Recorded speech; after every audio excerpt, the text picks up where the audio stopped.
സമൂഹത്തിലെ എല്ലാ വിഭാഗം ജനങ്ങൾക്കും ഭൂമി ഉറപ്പാക്കുമെന്ന് പട്ടികജാതി പട്ടികവർഗ പിന്നോക്കക്ഷേമ മന്ത്രി OR കേളു. പനത്തടി ഗ്രാമപഞ്ചായത്ത് 6-ാം വാർഡിലെ കമ്മാടിയിൽ പ്രകൃതി ദുരന്ത ബാധിത പ്രദേശത്തു നിന്നുള്ള പുനരധിവാസ പ്രവർത്തനങ്ങളുടെ ഭാഗമായി പട്ടികവർഗ വികസന വകുപ്പ് 6 ലക്ഷം രൂപ വീതം ചെലവഴിച്ച് 10 കുടുംബങ്ങൾക്ക് വേണ്ടി നിർമ്മിച്ച ഭവനങ്ങളുടെ താക്കോൽദാനം നടത്തി സംസാരിക്കുകയായിരുന്നു അദ്ദേഹം. Orange associates glass and hardware ഇപ്പോൾ കൂടുതൽ വിശാലമായ നവീകരിച്ച പുതിയ ഷോറൂമിൽ പ്രവർത്തനം ആരംഭിച്ചിരിക്കുന്നു. Orange associates glass and hardware, Anangoor, Kasaragod. Contact 95626 66617. എല്ലാവർക്കും ഭൂമി, എല്ലാവർക്കും രേഖ എന്നതാണ് സർക്കാർ നയം.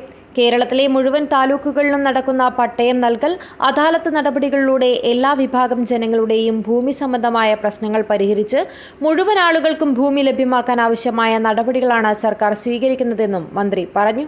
ലൈഫ് സേഫ് പദ്ധതികളിലൂടെ പട്ടികവർഗ വിഭാഗങ്ങളിൽപ്പെട്ട ജനങ്ങൾക്ക് സുരക്ഷിതമായ വീട് ഉറപ്പാക്കുമെന്നും അദ്ദേഹം പറഞ്ഞു. പട്ടികവർഗ വിഭാഗത്തിലെ യോഗ്യത നേടിയ വിദ്യാർത്ഥികൾക്ക് ഉന്നത വിദ്യാഭ്യാസത്തിനും മത്സര പരീക്ഷകൾക്കുള്ള പരിശീലനത്തിനും ആവശ്യമായ എല്ലാ സൗകര്യങ്ങളും ഉറപ്പാക്കുമെന്നും മന്ത്രി കൂട്ടിച്ചേർത്തു. സേഫ് പദ്ധതി എന്ന് പറഞ്ഞു കഴിഞ്ഞാൽ നേരത്തെ നമ്മൾ വീട് കൊടുത്തു, വളരെ മോശമായിട്ടുള്ള സ്ഥിതിയിലാണ് ഇപ്പോൾ ഉള്ളത്. അങ്ങനെയുള്ള വീടുകൾ നമുക്ക് മെയിൻ്റെനൻസ് ചെയ്യുന്നതിന് വേണ്ടിയിട്ട് ഡിപ്പാർട്ട്മെൻറ്റ് തന്നെ നേരിട്ട് നടപ്പാക്കുന്ന സേഫ് പദ്ധതിയുണ്ട്.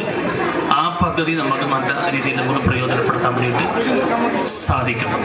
അതുകൊണ്ട് നമ്മുടെ പട്ടികവർഗ ഡിപ്പാർട്ട്മെൻറ്റ് നടപ്പാക്കുന്ന പദ്ധതി സംബന്ധിച്ച് മന്ത്രിയുടെ തന്നെ വകുപ്പ് മന്ത്രിയുടെ സൈറ്റ് നിങ്ങൾ പരിശോധിക്കണം. എന്തെല്ലാം പദ്ധതികളാണ് നമ്മുടെ ഗവൺമെന്റും വകുപ്പും നടപ്പാക്കുന്നത് സംബന്ധിച്ച് അതിൽ കൂടി പറയുന്നുണ്ട്. ചന്ദ്രശേഖരൻ MLA അധ്യക്ഷത വഹിച്ചു. പരപ്പ പട്ടികവർഗ വികസന officer incharge K Madhusudanan report അവതരിപ്പിച്ചു. Parappa block panchayat president M Lakshmi കുടിവെള്ള വിതരണം ഉദ്ഘാടനം നിർവഹിച്ചു. ബന്ധപ്പെട്ട ഉദ്യോഗസ്ഥരും ജനപ്രതിനിധികളും ഉൾപ്പെടെ നിരവധി പേർ സംബന്ധിച്ചു. പനത്തടി ഗ്രാമപഞ്ചായത്ത് പ്രസിഡന്റ് പ്രസന്ന പ്രസാദ് സ്വാഗതവും സംഘാടക സമിതി കൺവീനർ അഡ്വക്കേറ്റ് രാധാകൃഷ്ണ ഗൌഡ നന്ദിയും പറഞ്ഞു. News bureau, Kasaragod.